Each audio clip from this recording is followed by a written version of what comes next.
การบันทึกบัญชีเนาะในระบบโปรแกรมแมนให้ทานสามารถบันทึกรายการเคลื่อนไหวบัญชีได้ด้วย2คำสั่งเนาะนั่นก็คือใส่เมนูคลิกไปที่รายการเคลื่อนไหว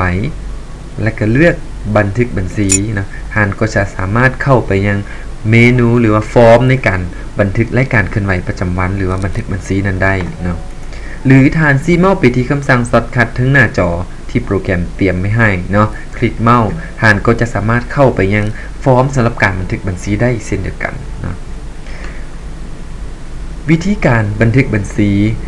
กรณีที่1ในกรณีต้องการเปลี่ยนวันที่เราสามารถซีเมาส์ไปที่วันที่ที่ต้องการเนาะหรือคลิกรูปสามเหลี่ยมทำการเลือกวันที่ที่ต้องการเนาะหรือซีเมาส์ใส่แล้วพิมพ์ที่แป้นคีย์บอร์ดได้เนาะสมมุติว่าวันที่5ก็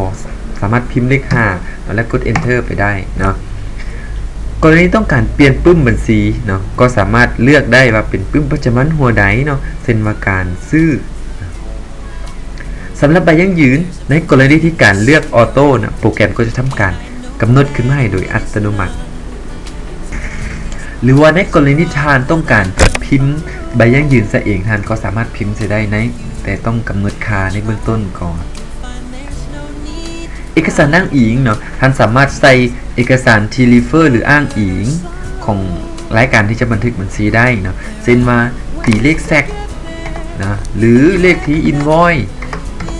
เนาะหรือเลขที่เอกสารต่างๆได้เนาะอันนี้เอิ้นว่าเอกสารอ้างอิงเนาะสำหรับรายการเนาะท่านสามารถพิมพ์ชื่อของรายการที่จะลงบัญชีนี้ได้เนาะเช่นว่าการซื้อเนาะสินค้าก็ enter ที่แป้นคีย์บอร์ดเนาะท่านก็จะเห็นมูลค่ารวมเนาะมูลค่ารวมในที่นี้ท่านสามารถพิมพ์จำนวนเงินรวมใส่ก่อนหรือจะบ่พิมพ์ก็ได้เช่นเดียวกันเนาะตัวอย่าง5 ล้านเนาะกรณีการพิมพ์ตัวเลขนะท่านสามารถเป็นเมาส์สีคอร์เซอร์เปลี่ยนเป็นสีฟ้าท่านสามารถตีทับลงไปได้เลยเนาะ enter ที่แป้นคีย์บอร์ดหลังจากนั้นเนาะท่านจะสังเกตเห็นว่าจะมีคำสั่งในการพิมพ์ใบสำคัญเนาะถ้าท่านบ่ต้องการพิมพ์ให้ท่านปลดคำสั่งดังกล่าวออกแต่ถ้าท่านต้องการพิมพ์ท่านต้องติ๊กคำสั่งดังกล่าวนี้ไว้เนาะแล้วจึงซีเมาส์มาที่รหัสบัญชีนี้นะเพื่อทำการลงเลขรหัสบัญชีจุดนี้นะแต่ว่าในกรณีท่านหากบ่จือว่ารหัสดังกล่าวเป็นรหัสหยังท่านสามารถคลิกไปที่คำสั่ง search เนาะเพื่อจะเปิดเข้าไปยังผังสารบานบัญชีแล้วก็ให้ท่านค้นหาข้อมูลที่ท่านต้องการเอามาลงได้เนาะหรือท่านคลิกคำสั่งซอกหาเพื่อทำการค้นหารายการที่ต้องการลง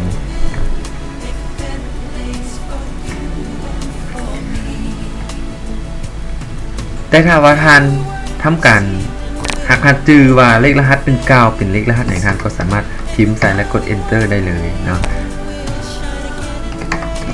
หรือข้อมูลผิดพลาดท่านสามารถดับเบิลคลิกใส่เพื่อทำการลบแถวดังกล่าวนั้นออกเนาะและทำการบันทึกเลขรหัสใหม่ที่ต้องการเข้าไปเนาะและกด enter ที่แป้นคีย์บอร์ดเนาะคอร์เซอร์สีฟ้าจะย้ายมาอยู่ที่ห้องประเภทเนาะซึ่งเขาจะได้กำหนดค่าว่าเป็นการจำหน่ายการผลิตหรือการบริหารเนาะในกรณีนี้เนาะโปรแกรมจะทำการดึงข้อมูลแล้วก็เก็บข้อมูลดังกล่าวเพื่อไปรายงานเอกสารตามพอร์ตงานในพวกเขาได้เนาะเช่นว่าเขาหับไส้คอร์ดจำหน่ายเนาะขายสินค้าก็สามารถพิมพ์ข้อมูลเพิ่มเติมใส่เนาะว่าเขาเป็นการซื้อผลิตภัณฑ์อย่างเนาะอาจจะเป็นสินค้ากอเนาะเป็นต้นเนาะแล้วก็ enter ที่แป้นคีย์บอร์ดเนาะหลังจากนั้นกรณีนี้เขาสามารถพิมพ์จำนวนเงินทับลงไปเลยเนาะโดยที่ไม่ต้องไปคลิกเมาส์ซ้ายหรือเมาส์ขวาเนาะกรณีนี้แมนเขาสามารถพิมพ์จำนวนเงินดังกล่าวได้เลยเนาะเช่นว่าสมมุติว่ารายการดังกล่าวเป็น4,900,000เจอที่แป้นคีย์บอร์ดถ้าจะสังเกตเห็นสกุลเงินจะ default ไว้ตามสกุลเงินของเลขบัญชีดังกล่าวเนาะเป็นกีบและทานสามารถเปลี่ยนได้ทานในกรณีที่เป็นเงินตราเนาะแล้วก็ enter ที่แป้นคีย์บอร์ดเนาะและก็ทำการเปลี่ยนค่าอัตราแลกเปลี่ยนได้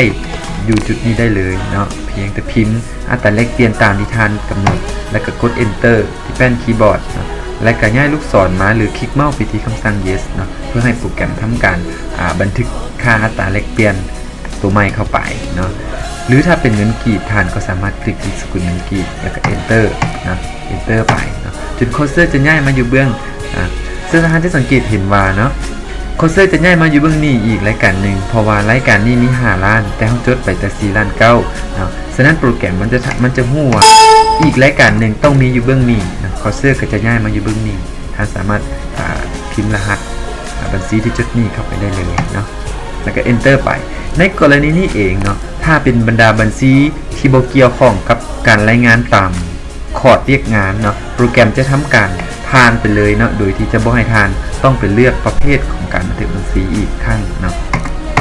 และโปรแกรมจะทำการหักลบจากจำนวนเงินรวมในทั้งหมดในใบยั่งยืนและก็ลบออกจำนวนเงินที่ลงไปแล้วเนาะและเหลือเงินที่ต้องจดตืมนะในกรณีนี้เองเส้นเดียวกันถ้าโปรแกรมเห็นว่าจำนวนเงิน5ล้านเนาะมีอยู่ที่จดได้รวมเท่ากันกับจำนวนจุดนี้แล้วเนาะโปรแกรมจะทำการย้ายคอร์เซอร์มาที่เบื้องนี้ให้โดยอัตโนมัตินะโดยที่เฮาบ่ต้องย่านว่าเฮาจะจดไปซ้ำกันหรือว่าจดบ่ถูกต้องนะท่านก็สามารถจดเลขรหัสบัญชีได้นะอันนี้คือข้อสะดวกในการบันทึกบัญชีนะโปรแกรมก็จะได้ช่วยเฮานะหลังจากนั้นท่านก็ enter ที่แป้นคีย์บอร์ดเนาะและโปรแกรมก็จะสำเร็จในการบันทึกข้อมูลแล้วก็คลิกโอเคนะและโปรแกรมจะมีการถามว่าท่านต้องการพิมพ์ใบสำคัญนั่นหรือบ่ถ้าท่านต้องการพิมพ์เพียงแต่ท่านตอบ yes นะโปรแกรมก็จะโหลดเอาเป็นใบสำคัญเนาะในกรณีนี้เองท่านสามารถคลิกที่สัญลักษณ์เครื่องปริ้นเพื่อทำการพิมพ์การลงบัญชีดังกล่าวนั้นเนาะโดยใบสำคัญเฮายังสามารถใส่เป็นกระดาษสีหรือว่าเจี้ยสีเนาะเพื่อเป็นตัดเป็นครึ่งหนึ่งของ A4 ก็เป็นใบปะหน้าของเอกสารการลงบัญชีได้เนาะอันนี้เป็นข้อสะดวกในการบันทึกบัญชีของพวกเราคลิกสัญลักษณ์นี้เพื่อปิดหน้าต่างดังกล่าวและท่านก็สามารถลงรายการใหม่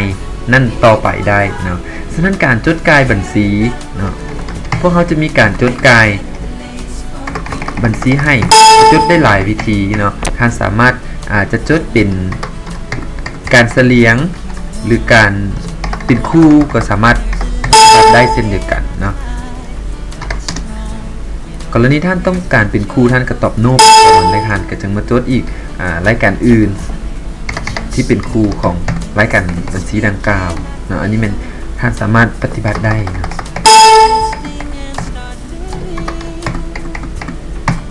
หรือท่านสามารถจดรายนี้รายนี้ก็ได้เช่นเดียวกันเนาะท่านอาจจะจดรายการที่เป็นรายการบัญชีหนึ่งนี่นะและก็มีหลายๆมีก็สามารถจดได้เช่นเดียวกัน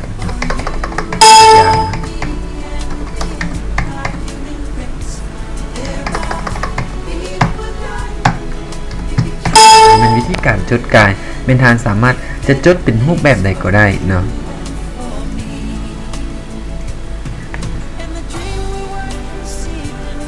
คลิกคำสั่งปิดเพื่อปิดหน้าต่างการบันทึกบัญชี